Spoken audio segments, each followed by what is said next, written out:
Setiap cerita punya dua sisi. Setiap kenangan punya dua rasa. Dan di sini kita akan menyelami semuanya. Selamat datang di podcast Jejak Temu, tempat di mana cerita, kenangan, dan drama kehidupan kita mengalir apa adanya. Hidup penuh teka-teki, dan kita di sini buat ngebahas sedikit dari teka-teki itu.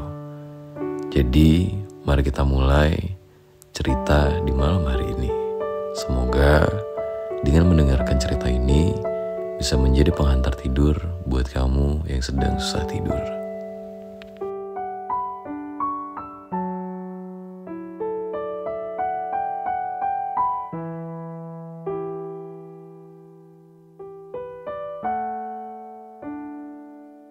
Hai Muka, sebenarnya udah sejak lama aku pengen kirim email, tapi aku selalu ragu-ragu.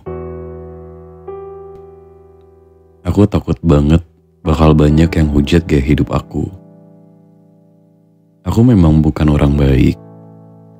Aku punya banyak kesalahan dan dosa. Tapi semakin lama aku simpan sendirian, rasanya makin sakit. Aku butuh tempat buat cerita. Aku perlu ungkapin yang aku rasain. Kalau konsekuensinya mungkin bakal banyak yang hujat aku.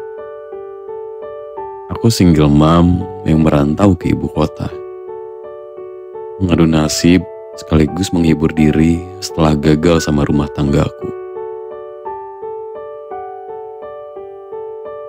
Waktu pergi dari kampungku dan ninggalin anakku, aku bertekad bakal ngebuktiin kalau aku bisa ngebiayain hidupku juga anakku. Aku pengen ngebuktiin dari omongan mantan suamiku yang selalu ngerendahin aku kalau dia itu salah. Aku cuman tamatan D1, sedikit gegabah memutuskan buat ke Jakarta. Kota yang sama sekali belum pernah aku injak sebelumnya.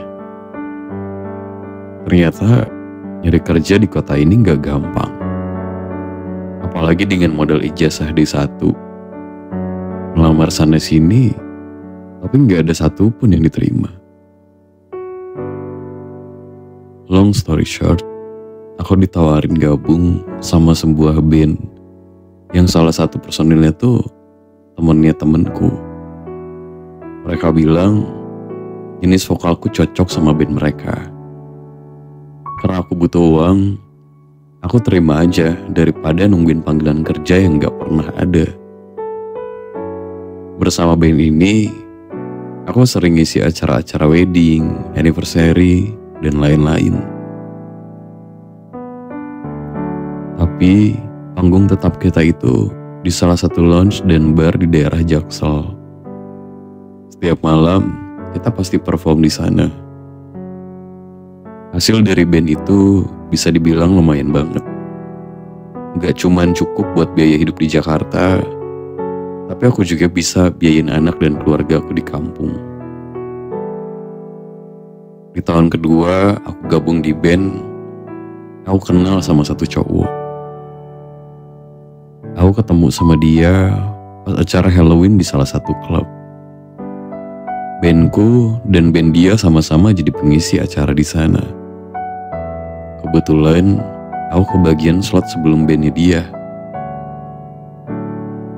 Dia yang pertama nyamperin ngajak ngobrol. Aku inget banget kata-kata pertama dia tuh. Suaranya bagus, aku suka. Gila ya, kata sesimpel itu yang bakal jadi awal dari semua kekacauan sekarang ini. Dia emang bukan drummer yang paling jago. Bahkan skill mainnya di bawah drummer band aku. Tapi cara dia mainin musiknya tuh punya ciri khas yang bisa kerasa asik aja gitu. Aku langsung ngerasa nyaman ngobrol sama dia. Gak canggung, gak ada batas. Dia gampang akrab, bahkan sama anak-anak bandku juga. Malam itu kita tukeran kontak. mulai sering chatting, ngobrolin musik, ngobrolin hal-hal random sampai sleep call. Sebulan kemudian, kita jadian. Awalnya, semuanya baik-baik aja, Ca. Kita sering ngabisin waktu bareng, sering nongkrong sama temen-temen band, sering latihan bareng. Dia bukan tipe cowok romantis yang suka kasih kejutan, tapi dia selalu ada. Itu yang bikin aku jatuh hati. Dia bikin aku ngerasa dihargai, kayak aku penting buat dia. Karena jujur, aku ngedapetin itu dari mantan suamiku.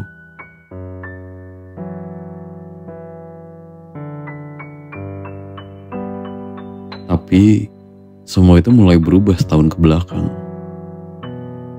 Pelan-pelan dia jadi orang yang beda. Dia mulai sering marah-marah tanpa alasan yang jelas. Hal kecil bisa bikin dia tantrum. Kadang dia bohong. Tapi aku bodohnya selalu percaya dan nelan mentah-mentah semua alasan dia. Aku pikir mungkin dia lagi stres. Mungkin aku kurang perhatian. Jadi, aku berusaha lebih sabar, lebih memahami. Sampai suatu hari, temanku bilang kalau dia lihat cowokku jalan sama cewek lain. Waktu aku tanya, dia balik bete dan bilang, itu cuma temen, jangan overthinking.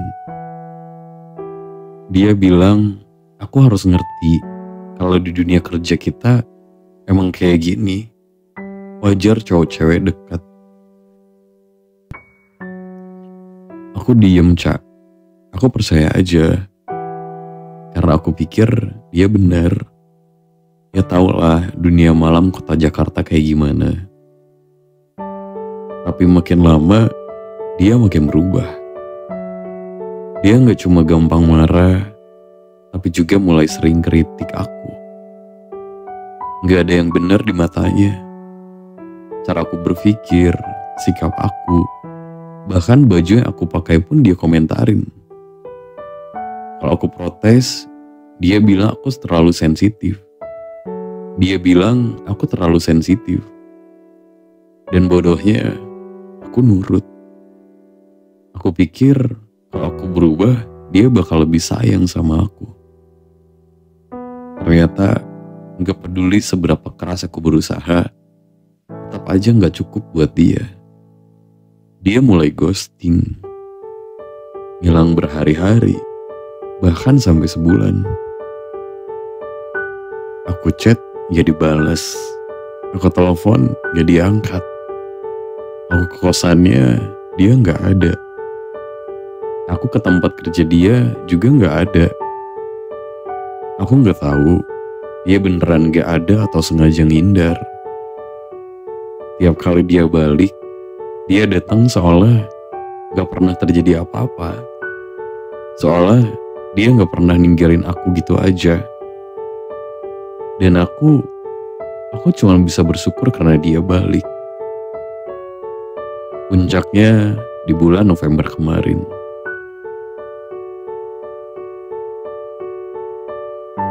Aku udah bilang dari bulan Oktober kalau aku pengen banget ngerayain ulang tahunku bareng dia.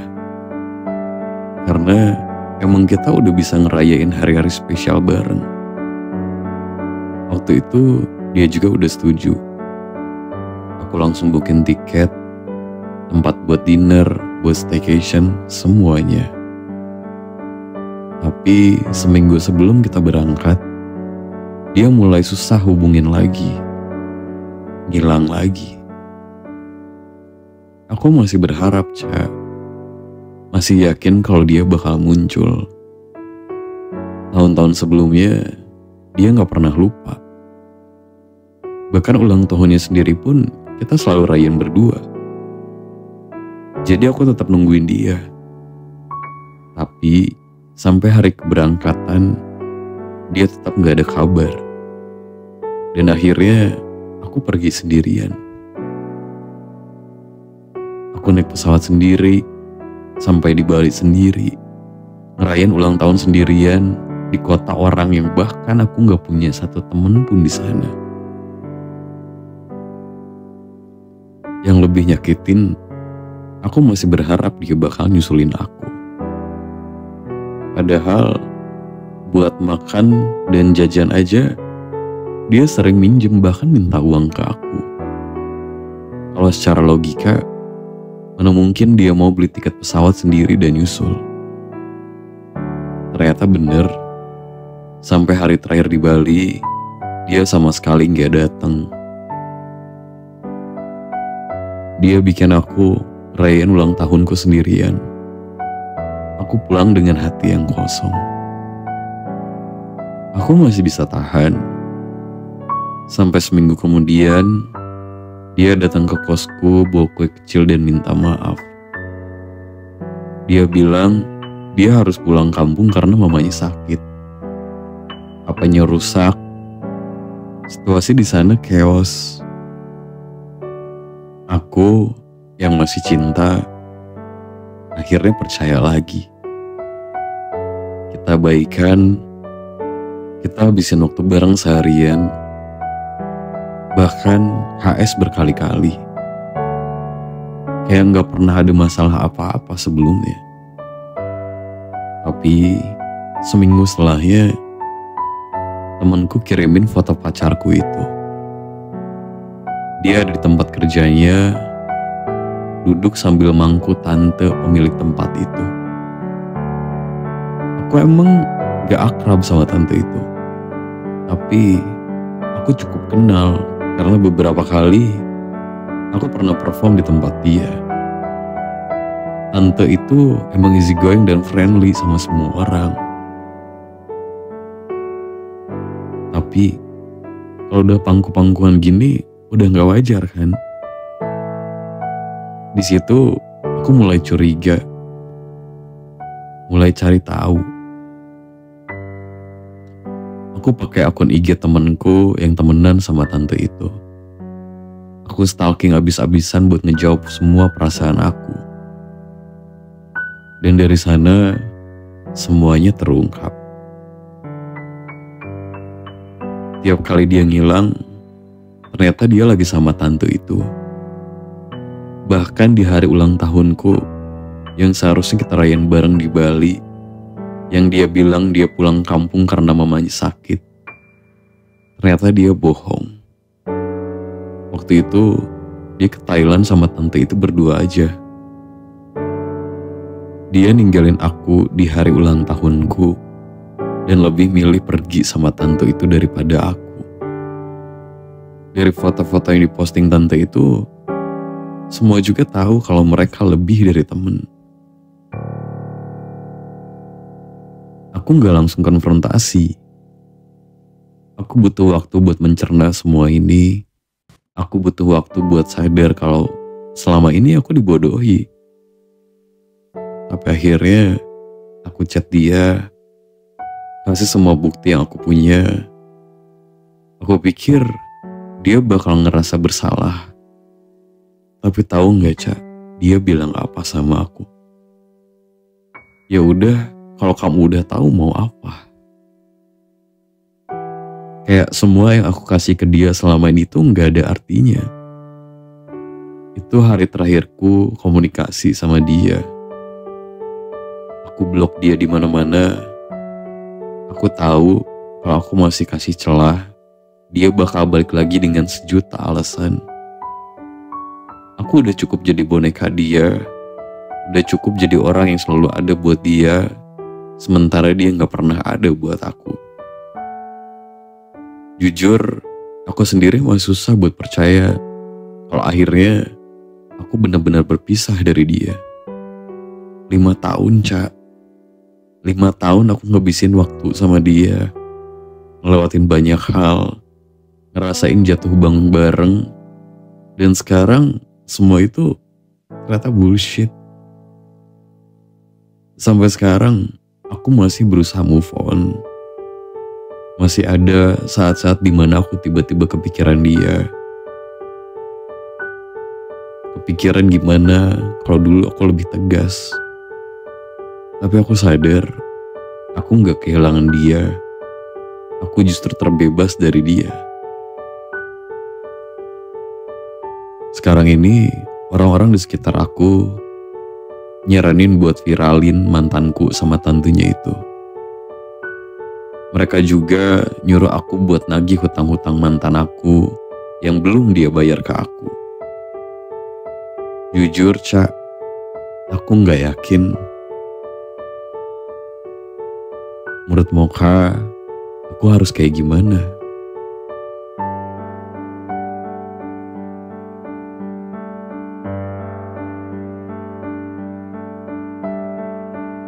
Hai, halo.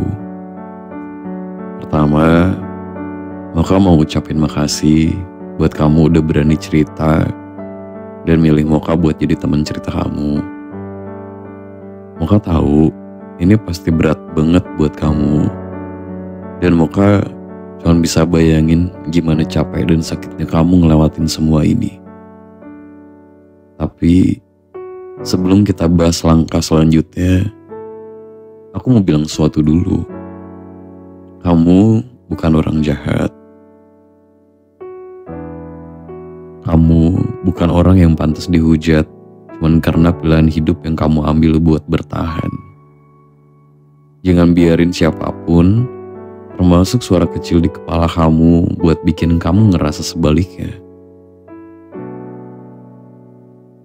Sekarang soal mantan kamu. Mocha ngerti kenapa kamu masih kepikiran dan ngerasa hampa setelah pisah. Meskipun dia udah jelas-jelas ngelakuin banyak hal buruk ke kamu. 5 tahun bukan waktu yang sebentar. Kamu udah ngasih hati, waktu, tenaga, bahkan materi ke dia. Jadi wajar kalau rasanya kosong setelah semuanya berakhir.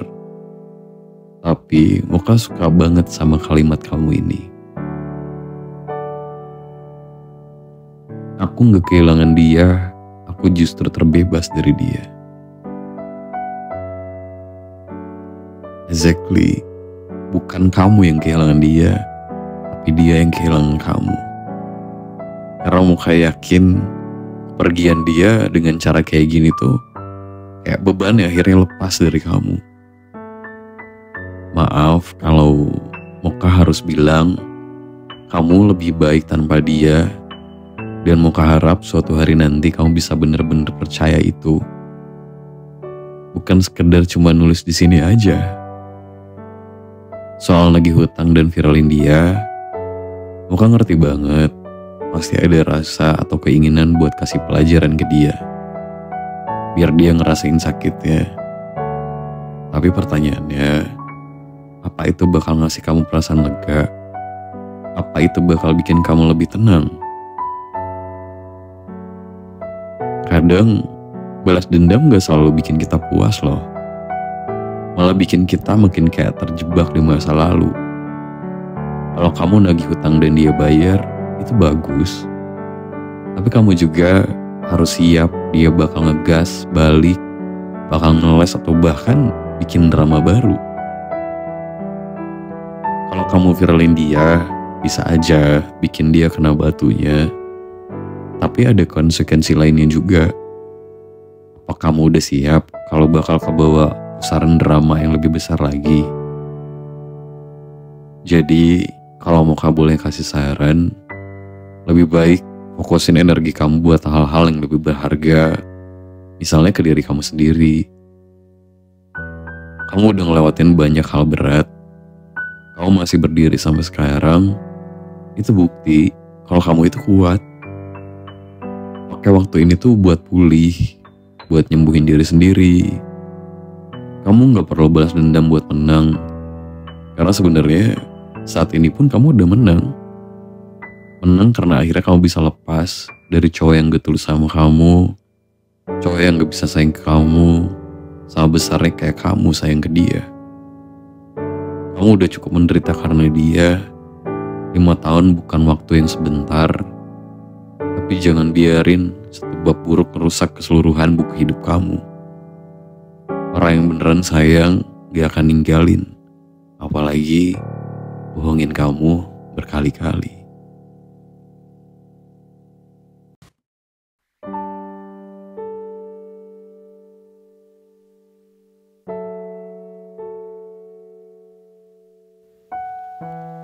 Hidup memang kadang bikin kita jatuh, kadang bikin kita tersenyum. Tapi apapun yang terjadi, Mocha cuma mau ngingetin ke kamu semua, kalau kamu gak sendirian. Setiap cerita punya ruang sendiri yang gak jarang penuh tanda tanya dan sulit untuk kita pahamin. Gak apa-apa kalau kita gak tahu jawabannya, karena gak semua harus terjawab saat itu juga. Yang penting kita terus melangkah, terus berjalan, dan terus percaya segala sesuatu yang terjadi dalam hidup kita pasti bakal indah di saat yang tepat kok. Semoga apapun yang kamu jalani hari ini akan ada cahaya kecil yang selalu menemani. Sampai ketemu di episode selanjutnya. Tetap kuat, tetap berjalan, dan jangan lupa kasih ruang buat diri kamu bahagia.